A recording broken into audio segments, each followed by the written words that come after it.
Bismillahirrohmanirrohim. Assalamualaikum warahmatullahi wabarakatuh. Perkenalkan, nama saya Muhammad Sidki Abdul Barik dengan NIM 120410052 dari Prodi Sains Aktuariat TPB 18. Di sini saya akan mempresentasikan tugas yang sudah saya selesaikan, yakni UAS PKS dengan perintah membuat program C++ yang berkaitan dengan bidang kimia, matematika, fisika, dan biologi. Dari keempat bidang tersebut diperintahkan untuk memilih 2 saja. Adapun bidang yang saya pilih adalah matematika dan kimia. Untuk pertama kali yang akan saya jelaskan yakni bidang matematika terlebih dahulu. Dan inilah tampilan dari flowchart yang sudah saya buat. Adapun yang saya program adalah mencari mean atau nilai rata-rata. Kenapa saya membuat program mencari nilai rata-rata? Karena dalam pengimplementasian dalam kehidupan sehari-hari, nilai rata-rata ini sangat sering digunakan dan sangat berpengaruh terhadap kemudahan kita mencari parameter apakah dari suatu komunitas atau populasi itu mempunyai value yang besar atau sebaliknya value rendah. Contohnya saja, seorang dosen ingin mencari nilai rata-rata dari nilai mahasiswanya. Jelas, jika nilai rata-ratanya tinggi artinya banyak mahasiswa yang memahami dari materi yang sudah diberikan dosen. Sebaliknya, jika nilai rata-ratanya kecil, artinya ada indikasi bahwa mahasiswa belum begitu paham dengan materi yang sudah diajarkan. Jadi saya buat programnya dengan maksud untuk mempermudah seseorang atau sosok seperti dosen untuk mencari nilai rata-rata dari mahasiswanya. Dan inilah tampilan program yang sudah saya buat. Untuk yang di awal jelas main. Kemudian yang kedua atau di bawah dari main, kita declare dengan tipe integer. Kita buat variabel n, jumlah, dan i. Variabel n ini untuk menyimpan jumlah mahasiswa yang akan dihitung nilainya. Dan variabel jumlah ini untuk menyimpan nilai dari mahasiswa tersebut. Dan variabel i ini digunakan untuk perulangan. Kemudian di bawahnya kita declare lagi dengan tipe real dengan variabel rata. Kenapa kita gunakan tipe real? Karena kita mencari nilai rata-rata yang pastinya akan berkaitan dengan bilangan pecahan. Kemudian di bawahnya kita buat output perintah masukkan banyaknya nilai yang akan dihitung. Kemudian kita masukkan nilainya dengan kita buat input n. Di bawahnya ada assessment, jumlah sama dengan 0. Kita lihat ya. Ini jumlah sama dengan 0. Oke. Kemudian di bawahnya kita declare lagi. Kita buat variabel nilai dengan tipe integer. Lalu kita checklist array-nya. Dan di array size-nya kita buat variabel n. Begini ya tampilannya. Oke. Di variabel names kita buat variabel nilai tipe integer, kita checklist array-nya. Kenapa kita checklist array-nya? Karena variabel nilai ini akan menyimpan nilai dari mahasiswa tersebut. Jadi kita array. Dan di array size-nya kita buat variabel n karena array ini akan mengikuti input kita. Oke, kemudian di bawahnya ada fungsi for. Ya. Fungsi for ini fungsi perulangan yang tidak beda jauh dengan while. Tapi keunggulan dari fungsi for ini, kita dapat menentukan nilai awalnya. Dan kita dapat mengatur kondisinya, increasing atau decreasing, meningkat atau menurun. Kita bisa lihat ya.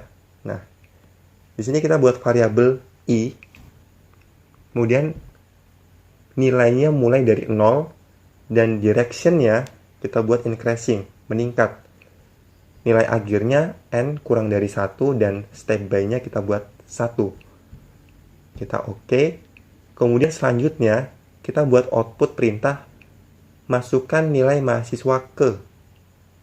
Maaf, ini bukan perintah ya, tapi lebih menunjukkan, menjelaskan dari apa yang sudah kita inputkan gitu. Dan jika kita memasukkan 5 mahasiswa, maka output akan muncul masukkan nilai mahasiswa ke 1 sampai ke 5. Dengan syarat kita tambahkan di akhirnya dan I plus 1. Jika kita tidak menggunakan dan I plus 1, maka output yang akan keluar masukkan nilai mahasiswa ke 0 sampai ke 4 jika kita mencari nilai mahasiswa. Dan itu kurang enak untuk kita lihat. Kemudian di bawahnya kita inputkan nilai I. Di bawahnya ada assessment, jumlah sama dengan jumlah plus nilai I dari yang sudah diinputkan tadi. Kemudian jika sudah, ya, maka akan muncul ke assessment selanjutnya, yakni rata sama dengan jumlah dibagi N. Nah ini ya, ini variabelnya rata, expressionnya jumlah dibagi N. Oke, di bawahnya kita buat output jumlah keseluruhan nilai adalah, dan langsung memunculkan jumlahnya tersebut. Untuk output yang kedua, jumlah rata-rata nilai adalah dan rata, agar langsung memunculkan nilai rata-ratanya. Dan di output yang ketiga, ini ada persyaratan. Jadi kita gunakan fungsi if atau percabangan, yang dimana persyaratannya jika nilai rata-ratanya lebih besar dari sama dengan 60 kurang dari sama dengan 70, maka outputnya tetap semangat dan teruslah belajar. Jika lebih besar dari 70 kurang dari sama dengan 80, outputnya mantap. Jika lebih dari 80 kurang dari sama dengan 90, outputnya mantap betul. Jika nilainya lebih dari 90 kurang dari sama dengan 100, maka outputnya wow, Anda luar biasa. Selain dari keempat ini, akan memunculkan output mengecewakan. Oke. Dan ini N. Langsung saja kita run untuk menjalankan programnya. Di sini output yang akan muncul di awal, masukkan banyaknya nilai yang akan dihitung. Jika ada 4 mahasiswa, maka kita enter, kita masukkan nilai mahasiswa ke 1. Misalnya mahasiswa yang per 1 dapat nilai 67, mahasiswa kedua 80, mahasiswa ketiga 90, mahasiswa keempat 70. Maka akan memunculkan 3 output ya. Output yang pertama, jumlah keseluruhan nilai adalah 307. Dan jumlah rata-rata nilai adalah 76,75. Dan akan memunculkan output yang ketiga, yakni mantap. Oke, ini salah satu contohnya. Close. Dan kita langsung pindah ke programnya ya, dalam C++. Dan inilah tampilan program C++-nya. Untuk yang paling atas, ini data pribadi saya. Kemudian untuk baris ke-7 ada Hapstack include IOStream. Ini sebagai statement input atau output pada program. Kemudian untuk baris ke-9 using namespace std berfungsi mendeklarasikan kepada compiler. Kemudian untuk integer main di baris ke-11 ini berfungsi untuk mendeklarasikan fungsi utama. Di baris ke-12 integer and jumlah i.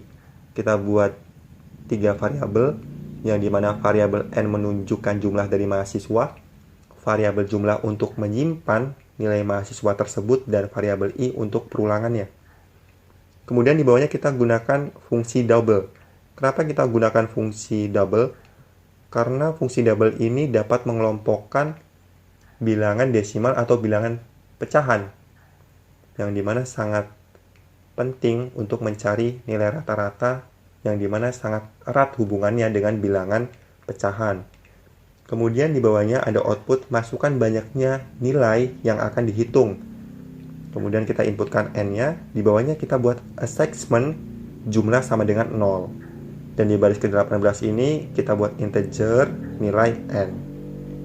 Nah, di baris ke-20 ini ada fungsi perulangan yakni for, ya, dengan variabel i dengan start value-nya 0 dengan n value-nya n-1 dan i plus plus atau ekuivalen dengan i sama dengan i plus 1.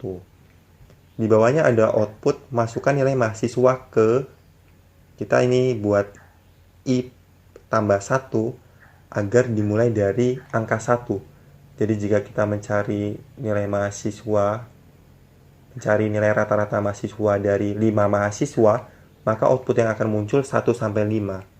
Jika kita tidak menggunakan ini, maka output yang akan muncul 0 sampai 4. Kemudian input, ya, nilai i. Di bawahnya kita assessment jumlah sama dengan jumlah plus nilai i yang sudah diinputkan tadi. Kemudian di bawahnya ada assessment lagi, rata sama dengan double jumlah dibagi n. Maka akan muncul output jumlah keseluruhan nilai adalah, dan akan memunculkan jumlah nilai tersebut. Kemudian output yang kedua, jumlah rata-rata nilai adalah, dan memunculkan nilai rata-ratanya. Dan di output yang ketiga, ini ada persyaratannya, dan kita gunakan fungsi if atau percabangan dengan persyaratan yang sudah kita buat. Nah, untuk yang if, pertama ini jika nilainya lebih besar dari sama dengan 60, kurang dari sama dengan 70, maka output yang akan muncul tetap semangat dan teruslah belajar. Selain itu, jika lebih dari 70, kurang dari sama dengan 80, output yang akan muncul mantap. Selain itu, jika kurang dari sama dengan 90 dan lebih besar dari 80, output yang akan muncul mantap betul. Selain itu, jika nilai rata-rata lebih besar dari 90 dan kurang dari sama dengan 100, outputnya wow, Anda luar biasa. Jika selain dari ke 1, 2, 3, 4 ini, maka akan muncul output mengecewakan. Return 0. Langsung saja kita run untuk mengetahui hasil dari programnya. Ya. Masukkan banyak nilai yang akan dihitung. Misalnya ada 4 mahasiswa. Untuk nilai mahasiswa ke-1 kita anggap saja 80. Yang kedua 70, yang ketiga 68, dan yang keempat 90. Maka akan muncul 3 output, yakni jumlah keseluruhan nilai adalah 308, jumlah rata-rata nilai adalah 77, dan output yang terakhir mantap. Oke, inilah hasil program saya di bidang matematika. Semoga bermanfaat. Dan inilah tampilan program saya di bidang kimia. Adapun program yang saya buat yakni untuk mencari penurunan titik beku dan mencari kenaikan titik didih. Dengan maksud dan tujuan untuk mempermudah mahasiswa dalam mengerjakan soal yang berkaitan dengan penurunan titik beku, kenaikan titik didih. Jadi dengan program yang saya buat agar mempermudah mahasiswa dalam mengerjakan tugas dari kimia yang sudah diberikan oleh dosen. Adapun ini tampilan dari flowchart yang sudah saya buat. Yang pertama main, kemudian yang di bawah kita declare dengan tipe integer pilihan KB, M, TB, TF, KF, yang dimana sebagai pendeklarasian fungsi utama. Kemudian kita buat output, ya, output ini keluaran yang akan muncul di layar akan berupa sifat koligatif larutan non-elektrolit. Untuk output selanjutnya daftar menu, output yang ketiga 1 penurunan titik beku, output yang keempat 2 kenaikan titik didih. Kemudian di bawahnya ada assessment pilihan sama dengan 0 yang berfungsi sebagai intelijensi while. Kemudian di bawahnya ada while pilihan lebih dari sama dengan 0. Jadi jika kita menginputkan angka kurang dari 0, misalnya min 1, min 2, dan seterusnya, maka program akan berhenti. Jika kita menginputkannya lebih besar dari sama dengan 0, maka akan memunculkan output masukkan pilihan Anda. Kemudian kita input pilihan, jika kita pilih 1, nah di sini kita gunakan fungsi if ya, percabangan. Jika kita pilih 1, maka output yang akan muncul perhitungan penurunan titik beku. Nah, ini kita disuruh input KF-nya, kemudian kita buat output masukkan molalitas, kita masukkan nilai molalitasnya dengan membuat input M, dan di bawahnya kita buat assessment atau rumus ya, TF sama dengan KF dikalikan M. Untuk output perhitungan penurunan titik beku, dan ini akan memunculkan output TF. Akan memunculkan hasil ataupun nilai yang sudah sesuai dengan rumus. Kemudian, jika kita tidak memilih 1, melainkan memilih 2, maka output yang akan muncul perhitungan kenaikan titik didih. Dan output yang akan keluar, masukkan tetapan kenaikan titik beku. Kita inputkan nilai KB-nya, kemudian di bawahnya ada output masukkan molalitas. Di sini kita inputkan molalitasnya. Kemudian di bawah ada assessment atau rumus, itu TB sama dengan KB dikalikan M. Yang dimana akan muncul output perhitungan kenaikan titik didih dan akan memunculkan nilai dari TB-nya yang sudah sesuai dengan rumus. Kemudian jika kita tidak memilih 1 atau 2, melainkan kita pilih 3, dan seterusnya, maka output yang akan muncul, maaf, pilihan tidak tersedia. Dan inilah tampilannya ya, dari flowchart yang sudah saya buat di bidang kimia. Kita bisa merannya. Ya. Output yang pertama, sifat koligatif larutan non-elektrolit. Output yang kedua, daftar menu, selanjutnya penurunan titik beku, kenaikan titik didih. Masukkan nilai Anda.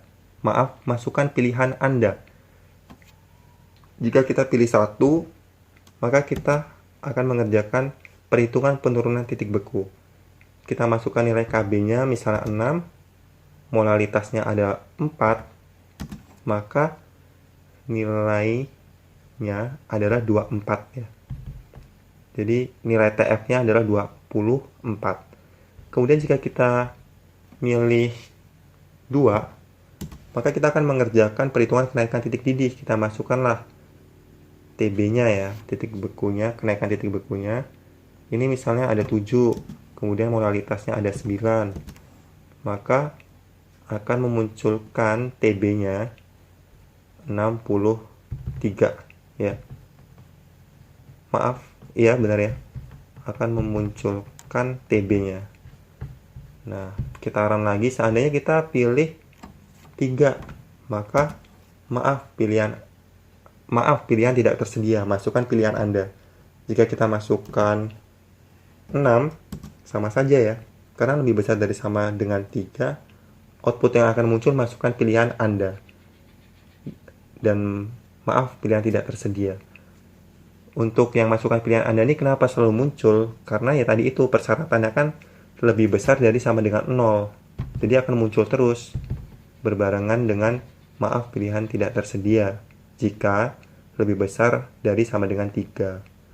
Nah, jika kita menginputkan kurang dari sama dengan 0, misalnya min 1, kita enterkan, ya akan selesai programnya.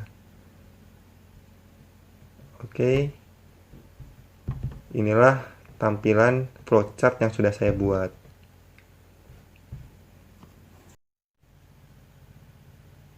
Inilah tampilannya dalam bentuk program C++. Untuk baris 1 sampai ke 5 ini berisikan data pribadi saya.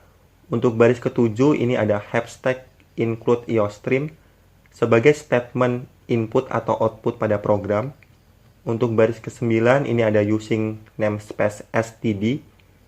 Ini berfungsi untuk mendeklarasikan kepada compiler. Untuk baris ke-11 ada integer main, berfungsi untuk mendeklarasikan fungsi utama.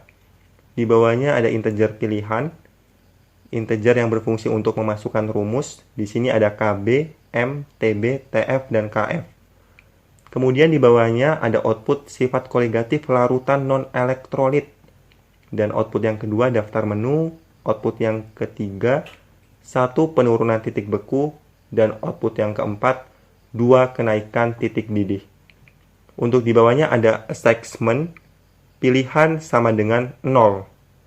Kemudian di bawahnya ada fungsi perulangan while, pilihan lebih dari sama dengan 0, maka outputnya masukkan pilihan Anda dengan input pilihan. Jika kita gunakan fungsi percabangan, jika pilihan sama dengan 1, maka akan muncul output perhitungan penurunan titik beku. Kita akan menginputkan KF-nya. Kemudian akan muncul output masukkan molalitas. Kemudian kita inputkan M-nya. Di bawah ada assessment atau rumus TF sama dengan KF dikalikan M. Untuk outputnya perhitungan penurunan titik beku dan akan memunculkan output TF-nya. Selain itu, jika pilihan 2, maka output perhitungan kenaikan titik didih. Masukkan tetapan kenaikan titik beku untuk output keduanya. Kemudian kita inputkan KB-nya. Setelah itu muncul output masukkan molalitas. Kita inputkan molalitasnya. Di bawahnya ada assessment. TB sama dengan KB dikalikan M. Maka akan muncul output perhitungan kenaikan titik didih dan akan memunculkan nilai TB-nya. Selain itu, jika pilihan lebih besar dari sama dengan 3, maka output yang akan muncul, maaf, pilihan tidak tersedia. Nah, selain dari ini semua, jika kurang dari 0 seperti min 1, min 2, dan seterusnya, maka output yang akan muncul selesai. Return 0. Kemudian langsung saja kita run. Misalnya kita pilih 1 penurunan titik beku. Maka untuk penurunan titik bekunya misalnya kita isi 6. Kita molalitasnya 7, maka perhitungan penurunan titik bekunya adalah 42. Jika kita pilih 2, ya, maka kita akan mencari kenaikan titik didih. Jika kita masukkan 8 dan 9, maka hasilnya 72. 9 kalikan 8 adalah 72. Jika kita menginputkan 3, maka maaf, pilihan tidak tersedia. Masukkan pilihan Anda. Kita masukkan 6, sama. Karena untuk semua nilai lebih besar dari sama dengan 3, outputnya adalah maaf, pilihan tidak tersedia. Masukkan pilihan Anda. Jika kurang dari 0, misalnya min 1, maka program akan selesai. Sekian penjelasan presentasi dari saya yang berkaitan dengan program C++ di bidang matematika. Saya membuat program untuk mencari nilai rata-rata, dan untuk bidang kimia saya mencari perhitungan kenaikan titik didih dan perhitungan penurunan titik beku. Semoga program yang saya buat bisa bermanfaat.